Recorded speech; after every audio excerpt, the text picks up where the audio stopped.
I am Nikorasu with the Paparasu. In this video, I'll be going over Life is Strange. Mainly the characters. The main characters of both Before the Storm and the first game. Arguably the best characters in the entire Life is Strange series. Now for those of you who are unfamiliar with this series, Life is Strange is a narrative adventure game, where you can make choices where some of those choices lead to certain outcomes and some just don't. Now you might be familiar with this sort of game from Telltales, with their games of The Walking Dead, Batman, The Wolf Among Us, Guardians of the Galaxy, and others. Life is Strange is just like those games. Now there is something that I need to confess. I've actually never played any of the Life is Strange games. I'm really missing out. While I haven't played the games, I have watched the stories of each game, and really enjoy them, with the exception of Double Exposure. But that's going to be a whole nother video. In this video, I'll be going over the characters of the first two games and their stories. Only these two will be in one video. Each protagonist of each game will have its own separate video along with their story. Remember, this video is coming from a story perspective, not a video game perspective. There's another way to know of a game story without having to actually play the game. You can watch a game story from other YouTubers such as MK Ice and Fire. All of his videos are him playing a video game without any commentary or anything. And from all of his videos I've seen, he goes into the entire game of whichever game he's playing. I mean, he's not the only one that does this. I've seen other studios as well, but he's the first one that just comes to mind. So I've seen the entire story for each Life is Strange game. And since I've seen these stories for myself, I can have my takes on them. What I can't do is have my take on them from a video game perspective. Since I haven't played these games myself, and as I already said, this is about the story and characters of the games, not how it is as a video game. So I can't make arguments whether or not it has bad controls, or bad mechanics, or just a bunch of other things. If you're unfamiliar with this series, I recommend you check it out, whether you play the actual game or watch someone else play through the story. Now, let us proceed. Ready for the mosh pit, Shaka Bra. Now I'll be starting this off by going over my favorite character in the entire Life is Strange series, Chloe Price. She may not be the main protagonist of the first game, but she is the protagonist of the prequel, Before the Storm. So I want to do this in chronological order. Her trouble started after she had lost her father when she was only 14 years old. Her father had died in a car accident. This news broke her, as I'm sure it would for anyone else. The loss of her father William had changed Chloe. And as I'm sure you guessed, it changed her negatively. Chloe would skip school, sneak out of her house, rebel against authority figures, and especially her mother, gets into fights and drama, vandalizes other people's things, drink and smoke while she was underage, and she would even do drugs as she would get them from drug dealers. She was someone who was insecure, impulsive, stubborn, selfish, and at some points manipulative. But Chloe also does have positive traits. She's smart, brave, determined, and can be honest as well as loyal. So while she may not be the best person ever, she's also not a bad person. I also think it's worth noting that Chloe is self-aware. She's aware of her issues and even acknowledges them as a problem, and how they can affect others around her. Please don't want to talk. Please don't want to talk. I want to talk to you about something. Fuck. We don't have to like each other, but you will respect me. You've enjoyed enough of a vacation from having a father figure. So there's some things I want to be real clear about. Joyce, your mother, she's hurting, Chloe. Hurting for you. You've had it rough, no doubt about it. But all this staying out late, ignoring her command, drinking, drug use, it's making everything harder for her. You need to shape up, get your act together, and put someone else first for a damn change. Am I making myself clear? Is it crazy if part of what David's saying makes sense to me? While being self-aware of your problems is a good thing, it doesn't automatically mean you get over your problems.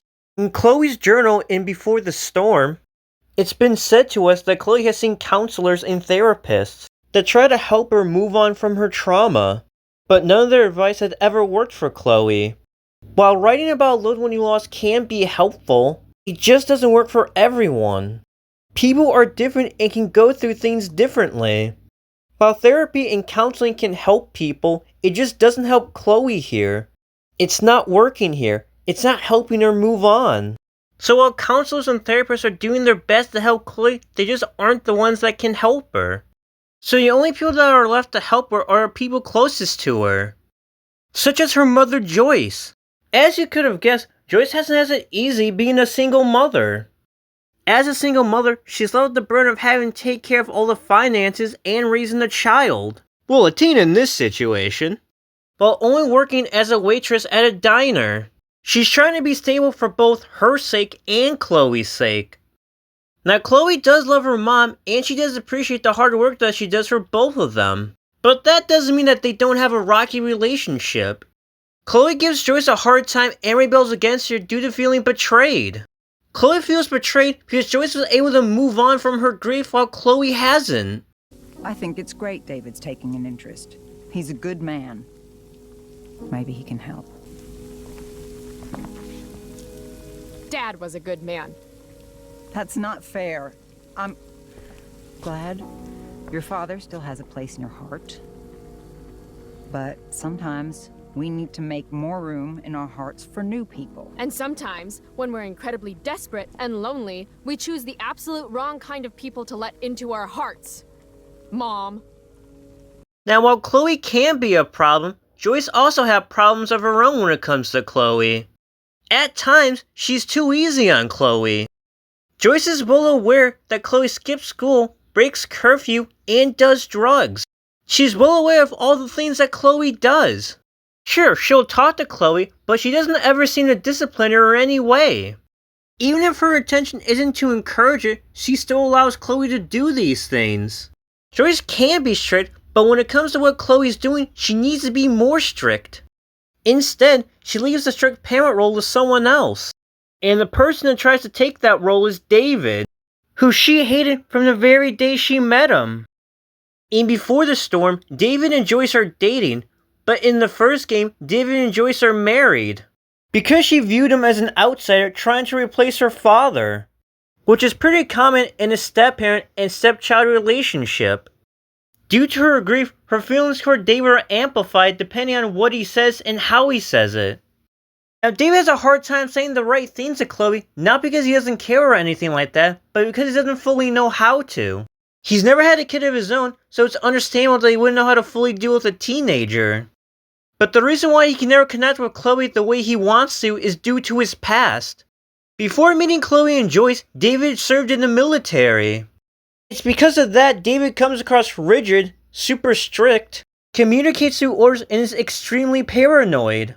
Not just towards Chloe, but towards everyone else as well. Because of those in Chloe's rebellious nature, they butt heads, which would only get worse in the first game. Now we move on to possibly the biggest person in Chloe's life, her best friend Max. Max was with Chloe on the day that Chloe lost her father. Unfortunately for Chloe, even before she found out about the tragedy, Max and her family are going to leave Arcadia Bay for Seattle, which meant that Chloe was going to have to face this all on her own, without her best friend being around. A time where she needs her the most. Hey, Chloe. This is Max. I guess I just wanted to leave you one more message. Because I know this was the absolute worst time for me to go. I thought maybe if you heard my voice, it could be a little bit like I was there. I don't know. Maybe this was a dumb idea. I would give anything to be there with you now. It's so hard trying to say what I'm thinking. If I could just see you. But we'll get good at it. Great at it. We'll write and talk all the time. And then you'll come visit it'll be like I never left. I mean it. You don't have to worry about anything changing. You're dealing with so much other stuff. You don't deserve any of this. Chloe, listen. Even if I never, even if we're leaving for good, we are always together, okay? Even when we're apart, we're still Max and Chloe. I will always, always love you. Goodbye. So even 2 years after she left, she still tries to stay in touch with Chloe through text messages. This is the only way they can stay in contact with each other despite being apart. It starts off good, but slowly, Max stops responding to Chloe's messages. According to her, it's because she's been busy, and that they need to arrange a time so they can properly talk to each other on the phone. Despite Chloe's best efforts, Max ghosts Chloe. Max broke her promise as she completely stops reaching out to Chloe. This completely crushed her. A couple of years ago, my best friend left me. Didn't write, didn't call.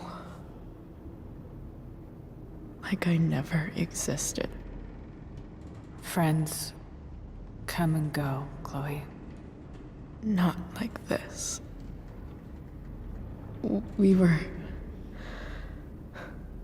I thought we were gonna be friends forever. I was wrong. So throughout Before the Storm, Chloe writes in her journal about Max, that she calls Journal Max. She writes about her progress throughout Before the Storm as if she's writing an actual letter to Max. Chloe even says that she can write about whatever she wants without worrying whether the real Max will respond back to her or not. These journals play well into Chloe's complexity. She holds some resentment towards Max for abandoning her, but at the same time, she still cares and loves Max. She even says that she would easily accept Max back into her life. It's what she wanted deep down. Chloe knows very well that Max is someone who can connect with and understand her. She believed that Max was the only one that could. That is until she meets Rachel Amber, who becomes an important person in Chloe's life. From the very moment they met, Chloe felt an immediate connection with Rachel. Chloe, who felt isolated and was grieving, was drawn to how vibrant and fearless Rachel was. They would both connect even more as the two were very unhappy in their lives in Arcadia Bay. They wanted to leave Arcadia Bay together as they believed that it would solve their problems. As the two would get closer and connect more, Chloe would go on to idolize Rachel and view her as her angel. Essentially, Rachel would end up taking Max's place, since Rachel was able to understand and connect with Chloe. Now that I went over Chloe, it's time to move on to Max. You don't know who the fuck I am or who you're messing around with. Where'd you get that? What are you doing? Come on, put that thing down! Don't ever tell me what to do. I'm so sick of people trying to control me! You are going to get in hella more trouble for this than drugs. Nobody would ever even miss your punk ass, would they? Get that gun away from me, psycho! No!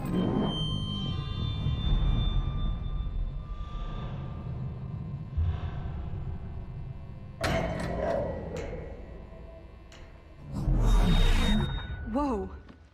What the fuck? Max Caulfield, the main character that you play as in the first Life is Strange game. It had been 5 years since Max and her family left for Seattle. Max is 18 and had moved back to Arcadia Bay, where she attended Blackwell Academy. She took photography classes and hoping to become a photographer. Max has a serious passion for photography. Photography isn't just a hobby or passion for her. It's also central to her identity and hopes to make a career out of it. However, she can be incredibly shy, especially in a crowd of people. Self-conscious as well as introverted, which is why she prefers to view the world from a camera lens rather than actually be a part of it. She even has anxiety. Something that I can relate to is that Max has self-doubt. She isn't confident that any of her pictures are any good, which is why she finds it difficult to put out her work. I'm not good enough. At the very beginning of the game, we find out that there's an event called the Everyday Hero Photo Contest, and it's because of Max's self-doubt of a work that she doesn't enter. Even so, Max can be a keen observer when it comes to people and their situations. She even tries to make an effort to interact with people, as she can empathize with them and be kind to them, even if they aren't kind to her. Max had been back in Arcadia Bay and enrolled in Blackwell for about a month. Max hadn't yet contacted Chloe.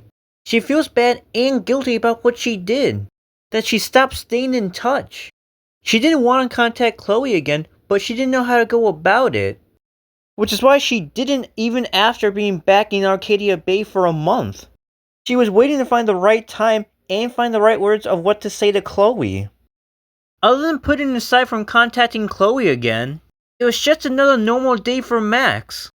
Until she had waken up from a nightmare about a storm in Arcadia Bay. From witnessing a girl getting shot in a bathroom, Max had rewinded time for the first time. As it would with anyone else, this surprised Max. After testing to confirm that she actually can rewind time, she goes to save the girl from being shot. And that girl turned out to be none other than Chloe. Max? Chloe? So they have their reunion, not the way they thought that they would meet again, but they end up meeting again nonetheless. It had been 5 years since the two had last saw each other. So of course they have some small talk. As they're talking, Max shows more excitement about being in Blackwell and Jefferson than she does Chloe, and this upsets Chloe. So you came back to Arcadia for a teacher, not your best friend. Don't you think I'm happy to see you? No. You were happy to wait 5 years without a call or even a text. I'm sorry. I know things were tough on you when I left. How do you know? You weren't even here. I didn't order my parents to move specifically to fuck you over, Chloe. You've been at Blackwell for almost a month without letting me know. Enough said.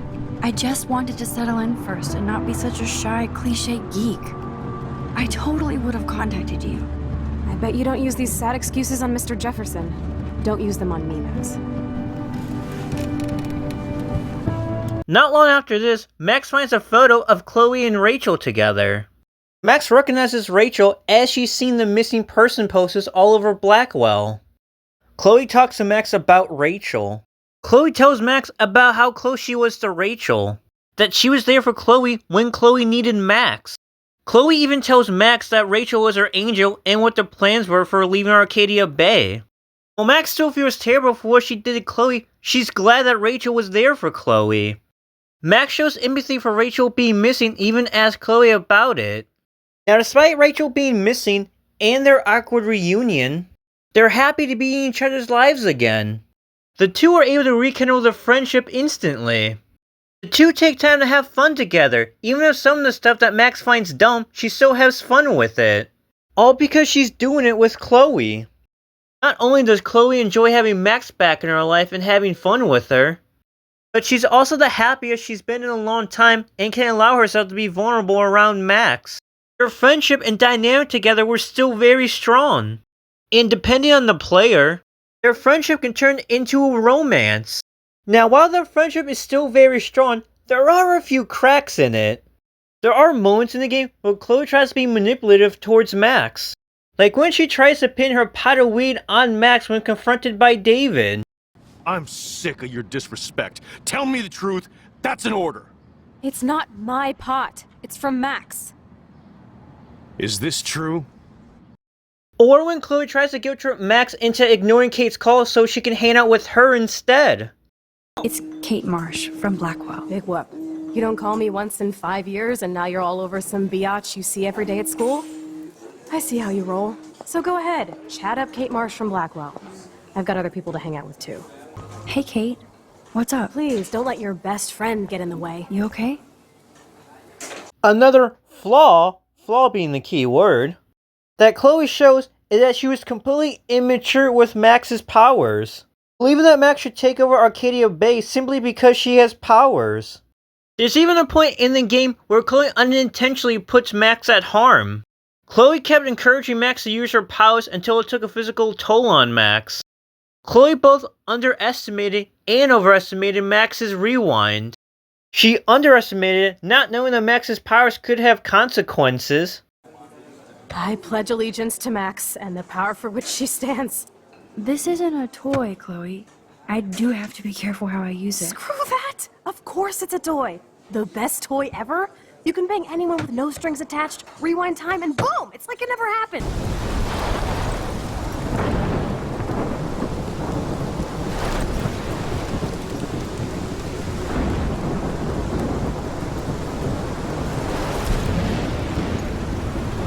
This is my storm.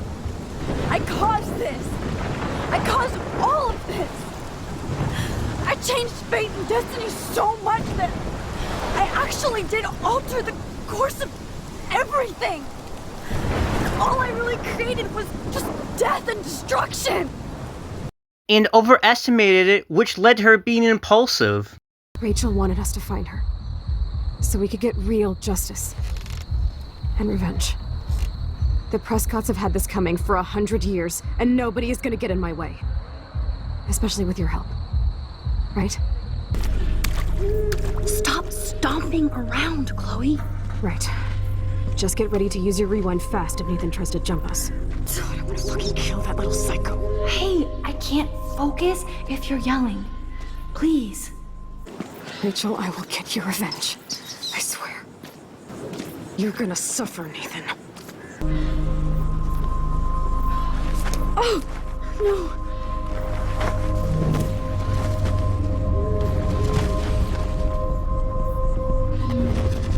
Chloe, look how... Now, something that bothers me is that people try to use these scenes to try to say that Chloe is a bad and toxic person. Now, while I'm fine with people not liking her or any other character for whatever reason they have, they can tend to exaggerate and completely be disingenuous. Like when some people try to say that Chloe did not care about Max whatsoever. If Chloe truly didn't care about Max, then why would she give Max her old father's camera? Given Chloe's trauma, she wouldn't just give away something that belonged to her father to just anyone. Like, sure, Max did save Chloe in a bathroom, but even if it's someone else that saved her, I don't think she would just willingly give something that belonged to her father to just anyone. Despite overreacting when Max had the photo of Chloe and Rachel together, he's willing and suggests for Max to try on Rachel's clothes. There's no way that Chloe would just let anyone wear anything of Rachel's. Especially given her reaction when she saw Frank with Rachel's bracelet. As for the parts with the gun, it actually makes sense. Granted, Chloe doesn't fully grasp the possible dangers of Max's powers. She immaturely views it as a toy, which makes sense since she's 19. Even so, this makes sense for them to do. Given what happened with Nathan, it's reasonable for Chloe to want to know how to use a gun, so she can use it to protect herself and Max. Sure, they're also playing around, but it's important to keep themselves safe from Nathan. When Max used her rewind and passed out from this, Chloe took care of her. Instead of suggesting to immediately start practicing again, she lets Max relax. While Chloe did show toxic traits towards Max, it was in character for her to do. While trying to manipulate and be toxic toward Max wasn't a good thing, the game never once presents this as a good thing. The reason why Chloe does these bad things is so that Max stays by her side, so she can prove her loyalty to Chloe. Because she doesn't want Max to ever leave her life again. Chloe is a flawed character, which is how all characters in fiction should be, flawed. Most importantly, Chloe acknowledges and accepts that everything she did was wrong, and she even apologizes for them. I was a total dick for blowing a fuse when you answered Kate's call the other day. Good thing you ignored me. I had no idea what shit she was going through. And you saved her. Like me. I'm sorry. Jefferson drugged and kidnapped me. I was tied up in his bunker. You have no idea what hell I went through to get back here. But I couldn't let you die. You brought me back here, and I can't lose you again. I won't. Max, I'm so sorry. I was the one who dragged you into all this shit. Nobody, especially you, should have to go through that. You were completely paralyzed. And you were in pain. You were slowly dying, and you asked me to end your life. I did. For you. I didn't want you to suffer. in any other timeline or reality. I couldn't bear the thought of you in any more pain. God, Max. That must have been awful for you. I'm so sorry I had to ask you that. And I traveled through multiple realities just to save my ungrateful ass over and over, and I hope it was worth it. But I don't blame you for wanting me out of your life after all my drama. At the end of the day, Chloe is the most important person to Max. They worked together to find out what had happened to Rachel. It's because of those things that Max was able to grow as a person. Max became a stronger person because of Chloe. Chloe had the biggest impact on Max, and Max had the biggest impact on Chloe. Despite how you may feel about it, their care and love for one another can't be denied. Now that we've reached the end of this video, let me know any of your thoughts down below in the comments. They can be about this video, other stuff about Life is Strange, or any of the other games. If you've enjoyed this video, give it a like. If you're new to my channel, feel free to check out my other videos, shorts, posts, and subscribe if you haven't already.